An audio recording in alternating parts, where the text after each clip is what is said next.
వినిపిస్తుంది రఘు గారు. అన్న అయితే మానవతరాయన మాట్లాడినట్టు వాస్తవానికి ఫస్ట్ ఆఫ్ ఆల్ మీరు యోయూటీకి ధన్యవాదాలు అన్న. ఓకే, నేను ఏమంటుందంటే ఫస్ట్ ఆఫ్ ఆల్ మానవతరాయన ఒక మాట అందు రాకేష్ రెడ్డి పల్లి బఠానీలో అనే మాట మాట్లాడినప్పుడు తీర్మార్మలకు సానుభూతి వచ్చేలా ప్రతి ఒక్క టీవీలోకి పోయి ప్రతి ఒక్క ప్రెస్ మీట్ లో పోయి మాట్లాడినా అందు. అవును. సో ఆ సానుభూతి కొంప ముంచింది కాంగ్రెస్ పార్టీ మానవతరాయన. అదే కానీ ఇప్పుడు ఆయన కూడా బాధపడేది అదే. అవును, ఎస్. ఫస్ట్ ఆఫ్ ఆల్ ఆ సానుభూతి కొంప ముంచింది అంటున్నా. ఎందుకంటే దగ్గర ఒక తీర్మార్మల్ల నెంబర్ తిరిగిన వల్ల మేము దాంట్లో నేను ఒక ముఖ్య అనుచరుగా చెప్తా ఉన్నా కదన్నా. అవును. తను ఎట్లా అంటే తన అవసరం వరకే వాస్తవానికి ఎంతో మంది చూసుకుంటూ పోతే తను 2016 నుంచి కాంగ్రెస్ పార్టీలో ఉన్నప్పుడే ఈ వ్యక్తి కాంగ్రెస్ పార్టీ లేనప్పుడే మన మానవతరాయన వీళ్ళందరూ కాంగ్రెస్ పార్టీ నాయకులు వాళ్ళు ఎప్పటికీ సీనియర్ నాయకులు. అవును అవును, చాలా సీనియర్ నాయకులు. అవును. ఇప్పుడు వీళ్ళందరూ మన అద్దంకి దయాకరణ కావచ్చు, మానవతరాయన కావచ్చు, ఎంత స్థానంతో ఉన్నారు.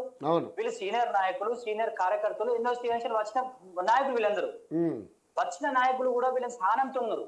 ఇప్పుడు ఈయన 2016లో కాంగ్రెస్ పార్టీలో పొన్నాల లక్ష్మయ్య, గౌరవ మాజీ ఇరిగేషన్ మినిస్టర్ పొన్నాల లక్ష్మయ్య గారి తన పార్టీని తీసుకొచ్చి సీట్ ఇప్పించింది, ఎమ్మెల్సీ.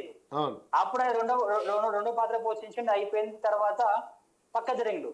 దీంతో ఏం ఫాయిదా లేదురా అనుకున్న తర్వాత మళ్ళా తను ఒక హుజూర్ నగర్ బై ఎలక్షన్ లకు పోయి ఆ బై ఎలక్షన్ లో కూడా ప్రతి ఒక్క మనిషిని వాడుకునే ప్రయత్నం చేసిండు. ఈ వ్యక్తి ఎట్లా అంటే ప్రతి ఒక్కరు ఈయనకు అవసరం వచ్చిన సేపే వాడుకుని దాని తర్వాత ఒక టిష్యూ పేపర్ లాగా తీసి పడేస్తాడు. ఇంకో విషయం ఏంటంటే మానవతరాయన మాట్లాడినట్టు అన్న మీ కాంగ్రెస్ పార్టీలోనే కాదే తీర్మాన్ మల్లన్న టీం అనే ఒక టీంను పెట్టి మంచి మంచి మోసం చేసింది దుర్మార్గుడు. ఓపెన్ చెప్తున్నా అన్న, ఈ లాంగ్వేజ్ మాట్లాడదో తెలియదు. I'm sorry, I'm extremely sorry. నాకు ఎస్ ఈ వ్యక్తి ఎంత ఫ్రాడ్ అంటే కదా, ఈ వ్యక్తి తన అవసరాల గురించి దేనికైనా దిగజారుతాడు. ఆఖరికి నేను చెప్తా ఉన్నా కదా, అక్కడ సులభ్ కాంప్ లో వచ్చిన పీనాకరణ కూడా నాకు అవసరానికి. ఇప్పుడు ఒకనొక టైంలో ఈయనకు సీట్ లేనప్పుడు, ఈయనకు ఏమిటికి ఏమైనప్పుడు రేవంత్ రెడ్డి గారు ముఖ్యమంత్రి కానప్పుడు ప్రతిపక్షంలో ఉన్నప్పుడు తన సొంత క్యూనిస్ట్ ఆఫీసులకు పోయి అన్న జోకిన వ్యక్తి రేవంత్ రెడ్డి గారిని మేడ్చల్ సీటు గురించి అడిగితే ఆ మేడ్చల్ కి ఎంతో మంది సీనియర్ నాయకులు ఉన్న తర్వాత కూడా ఆ సీనియర్ నాయకులు ఎందుకు మేము దూరం పెట్టాలి కాబట్టి నువ్వు వచ్చినావు కదా, నీకు ఎమ్మెల్సీగా ఇంతమందికి పోటీ చేసినావు, అందులో సెకండ్ లైన్ లో వచ్చినావు. సో ఇప్పుడు నీకు అదే ఎమ్మెల్సీ ఇప్పుడు ఏదో ఉప ఎన్నిక వచ్చినాయి కదా, పల్లా రాజశేఖర గారు రాజీనామా చేసిండు, అదే ఎమ్మెల్సీగా నువ్వు మేము గెలిపిస్తాము, సీట్ తీసుకో అంటే ఇదే మార్మల్ అనే వ్యక్తి ప్రస్తుతం రేవంత్ రెడ్డి ముఖ్యమంత్రి గారి మీద దుష్ప్రచారం చేసిండు. జగన్మోహన్ రెడ్డి కొను మీకు ఎలాంటి బిజినెస్ ఉన్నాయో ఎలాంటి దందాలు ఉన్నాయో నాకు తెలియదా, అవి రేపు చెప్పే ప్రయత్నం చేస్తా అని చెప్పిండు. అలాగే రేవంత్ రెడ్డి అనే వ్యక్తిని ముఖ్యమంత్రి గారిని అప్పుడు పిసిసికి ఉన్నప్పుడు కూడా రేవంత్ రెడ్డి ఏమన్నా గజం ఉన్నదా అని రేవంత్ రెడ్డి కేసీఆర్ కన్నా డేంజర్ అన్నారు. ఆ కేసీఆర్ కన్నా డేంజర్ అన్నప్పుడే రేవంత్ రెడ్డి ఆ మాట దృష్టిలో పెట్టుకుని పార్టీలో తీసుకురాకుండా చేసేది ఉండే. ఇంకో విషయం, ఈ కాంగ్రెస్ పార్టీలో కూడా మన మానవతరాయకుడు కోపం రావచ్చు, మానవతరాయ చాలా హెల్ప్ చేసిండు తీర్మార్మల్లకు. ఈ కాంగ్రెస్ లో కూడా వీళ్ళు ఏం చేసిందంటే తీర్మార్మల్లని భుజం మీద ఎత్తుకొని కూర్చోబెట్టుకున్నారు. అక్కడికి నెత్తిలో కూర్చోబోసిండు. వీళ్ళు భుజం మీద ఎత్తున కూర్చోబెట్టుకుంటే కాంగ్రెస్ వాళ్ళ మీద వీళ్ళ కూర్చోబోసిండు. ప్రతి ఒక్కరు ఉత్తమ్ కుమార్ ఎన్ని మాట్లాడినా అన్న కాంగ్రెస్ ఉత్తమ్ కుమార్ రెడ్డిని అన్నారు. అదే విధంగా తర్వాత ఆయన పేరు కోమటిరెడ్డి వెంకటరెడ్డి గారిని, అదే విధంగా పొంగులేటి శ్రీనివాసరెడ్డి గారిని, కోమటిరెడ్డి వెంకరెడ్డి గారిని అయితే రెండు పంగల్ చీల్చి ఒక నార్కెట్ పల్లికి ఒక నగరకర వేస్తా అని చెప్పిండు అన్న. అవును అవును. అలాంటి మీరు ఎట్లా తీసుకున్నారన్న పర్లే మానవతరాన్ని ఒక మాట చెప్పండి. ఇవన్నీ గుర్తుకు రాలేదు అన్న మీకు? అంటే బ్లాక్ మెయిల్ చేసుకుంటూ వచ్చింది ఈ వ్యక్తి. అంటే తీర్మానం టీమని పెడతాడు, టీమని పెట్టి దానికి అధ్యక్షునిగా దాసరి భూమి అనే వ్యక్తిని పెడతాడు, రిటైర్ సీఎం. అతన్ని ఒక పావుగా వాడుకుంటాడు. ప్రతి ఒక్క ఈ వ్యక్తి ఏంటంటే ఎవరి దగ్గర డబ్బు ఉన్నదా, ఎవరి దగ్గర హోదా ఉన్నదా వాడిని వాడుకుంటాడు. దాని తర్వాత ఇప్పుడు యూనివర్స్ అనేది ఏమన్నా చిలకపైన ఎన్టీవీలో చేసిండు, చాలా ఛానల్ చేసిండు. ఆ వ్యక్తికి అనుభవం ఉన్న వ్యక్తి, ఛానల్ కానివ్వండి మీడియాలో కానీ చాలా అనుభవం ఉన్న వ్యక్తి. ఆ వ్యక్తి కూడా నిందలేసే ప్రయత్నం చేసిండు. తన అవసరం వచ్చిన తర్వాత కథ నువ్వెవరో నేనెవరు. ఇలాంటి ఏ మానవతరాయన అన్న కూడా కేయు తాకత్ యూనివర్సిటీ కానివ్వండి, ఆ మొత్తం వరంగల్ నల్గొండ జిల్లాలో కూడా అతనితో పాటు సుధాకర్ అనే వ్యక్తి ఉంటాడు. వీళ్ళు పొద్దుగాల నుంచి రాత్రి రాక పాపం ఒక పూట తినకుండా కూడా ఈయన ఉమ్మడి నడుచుకుంటా ఉన్నారు. ఆ ఉమ్మడి వరంగల్ జిల్లా ఏదైతే ఉందో గల్లీ గల్లీ స్టూడెంట్స్ కల్పించే ప్రయత్నం చేసిండు.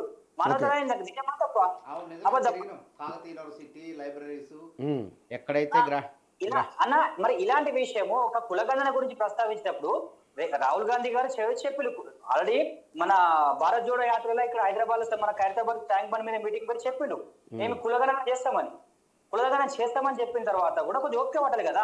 ఇప్పుడు ఈ వ్యక్తికి ఏంది, ఇప్పుడు బీసీ అనే ఒక పదం పెట్టుకుని అన్న నేను బీసీ కాదా, రవణ మీరు బీసీ కాదా, నేను బీసీ అవును, కాంగ్రెస్ పార్టీ అధ్యక్షుడు మహేష్ గౌడ్ గారు బీసీ కాదా, ఇప్పుడు అంతేందుకన్నా ఇప్పుడు జాతీయ అధ్యక్షుడు ఖర్గే గారు ఎస్సీ ఒక దళిత బిడ్డ కాదా, పక్కన రాష్ట్రాలలో ఉన్న కాంగ్రెస్ ముఖ్యమంత్రులు బీసీలు కదా. చెప్పండి, కాంగ్రెస్ పార్టీ ఇంత ముందుకు ఒక ఎస్సీ నాయకుడిని ముఖ్యమంత్రి చేయలేదా చెప్పండి. ఇప్పుడు అడుగుదేని ఈ వ్యక్తి ఏంటంటే ఎవరిని కూడా బ్లాక్ మెయిల్ చేసే వ్యక్తి కూడా ఒక రకంగా చూసుకుంటా పోతే రేవంత్ రెడ్డి గారిని ఇప్పుడు అన్న నీకేమన్నా బీసీ కూల కదా అంటే నువ్వు వరంగల్ మీటింగ్ పెట్టినప్పుడు ఆ మీటింగ్ పోయిన తర్వాత నువ్వు నీ బీసీల హక్కుల గురించి మాట్లాడాలి, నువ్వు నీ బీసీల హక్కుల గురించి మాట్లాడాలి. కానీ నువ్వు ఇంకొకరి కమ్యూనిటీ కానివ్వండి, ఇంకో క్యాస్ట్ ని కానివ్వండి వ్యక్తిగతంగా చేయద్దు, నువ్వు వ్యక్తిగతంగా తీయద్దు ఎప్పుడు కానీ.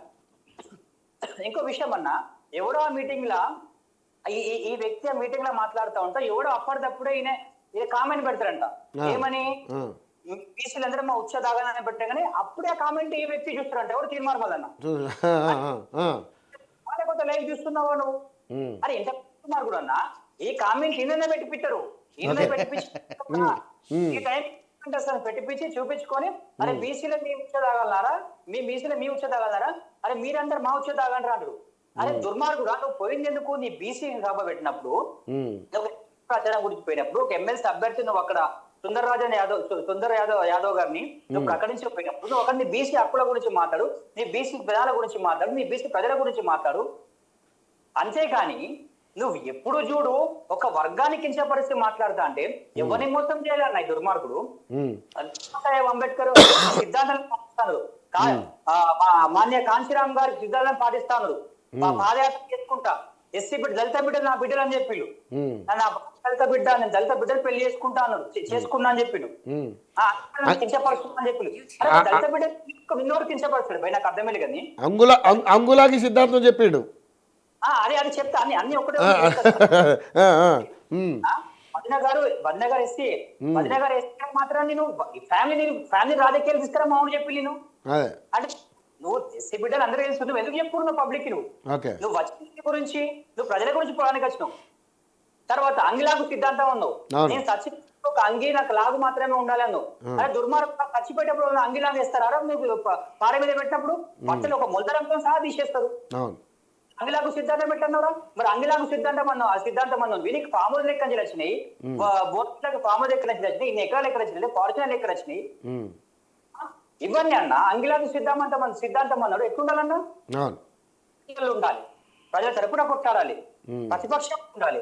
నువ్వు అధికారంలో పార్టీలకు పోయి నువ్వు ఎమ్మెల్సీగా పోటీ చేస్తా, సరే పోటీ చేయి, నీకు బాబాసాహెబ్ అంబేద్కర్ నీకు హక్కు ఇచ్చిండు, అట్లంటే ప్రజాస్వామ్యంలో ఏమైనా పోటీ చేసిండు, ప్రధానమంత్రి కూడా పోటీ చేయి, ఎంపీగా పోటీ చేసి అట్లంటే కూడా హక్కు ఉన్నది. ఇప్పుడు నువ్వు ఎమ్మెల్సీగా ఉన్నప్పుడు నువ్వు పట్టభద్రులు ఎమ్మెల్సీ ఉన్నావు, నీ పట్టభద్రులు ఎమ్మెల్సీ ఉన్నప్పుడు నువ్వు ఎవరి తరపున ఓట్లాడినావు, నువ్వు నిరుద్యోగుల తరపున మాట్లాడాలి, నిరుద్యోగులు నీకు ఓట్లు ఇచ్చారు, పట్టభద్రులు ఓట్లేదా, ఉద్యోగస్తులు ఓట్లేదా, టీచర్లు ఓట్లేదా, అసలు ఎవరు మాట్లాడినావా, ఎప్పుడన్నా ఎవరి గురించి సబ్జెక్ట్ తీసినావా, అసలు పొద్దుగాల ఆఫీసులో చూసినా కానీ సెటిల్మెంట్ 50% నీదెంత నాదెంత కథం. అటు ఉత్తమ్ కుమార్ అంటే దగ్గరగా కాదు, ఆయన దగ్గరగా చూసిన వ్యక్తిగా, రఘు గారు దగ్గరగా చూసిన వ్యక్తిగా ఆయన మనస్తత్వం ఏ విధంగా ఉండేది? మీరు దాదాపుగా ఆయన విభేదించి బయటకు వచ్చేసారు, ఆయనతో చాలా సన్నిహితంగా ఉండే వ్యక్తి మీరు, ఆయన అనుచరులలో ప్రధానమైనటువంటి వ్యక్తి మీరు. బట్ ఏంటి ఆయన్ని దగ్గరగా గమనించిన అంశాలు ఏంటి మీరు?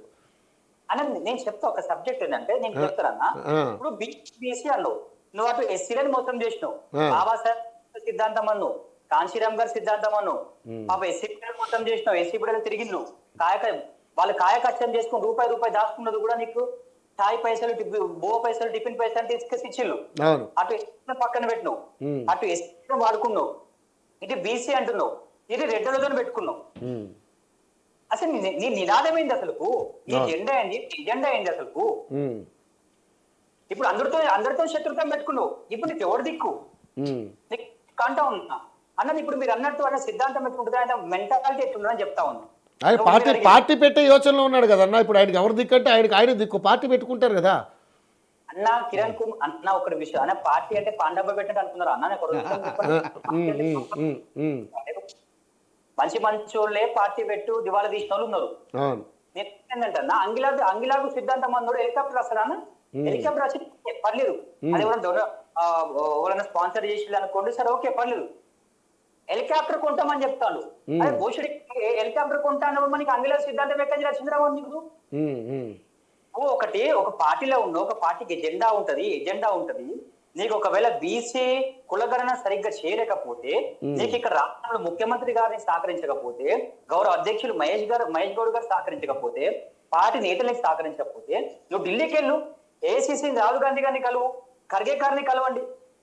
కలిసి అయ్యా మరి ఇక్కడ తెలంగాణ రాష్ట్రంలో కులగణన సరిగ్గా జరగలేదు, మొత్తం తప్పులు ఉన్నాయి, మొత్తము ఇది మొత్తం రెడ్డిలో మొత్తం ఇంత చేస్తా ఉన్నారని అక్కడికి పోయి కంప్లైంట్ చేయి. నువ్వు అక్కడ పోయి కంప్లైంట్ చేయాలి. కానీ నువ్వు ఇక్కడ పేపర్ను పట్టుకొని ఉచ్చపోసి తగిలేస్తా అంటే ఇది ఎక్కడ భాష అని నాకు అర్థమైతే, నువ్వు ఒక జర్నలిస్ట్ వా, నువ్వు ఏంది, నువ్వు రౌడీ ముఖావా లేకపోతే రోడ్ సైడ్ రోమియోవా?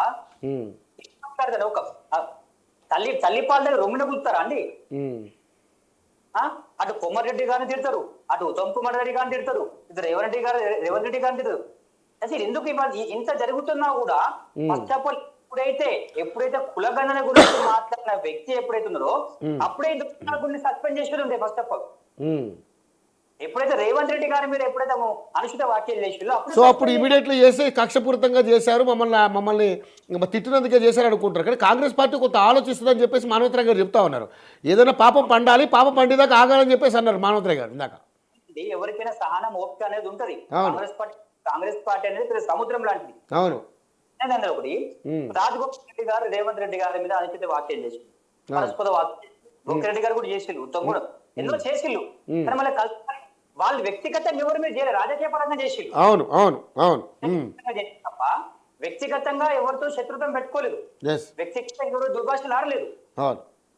కానీ ఈ వ్యక్తి అంటే వ్యక్తిగతంగా పోతుడు.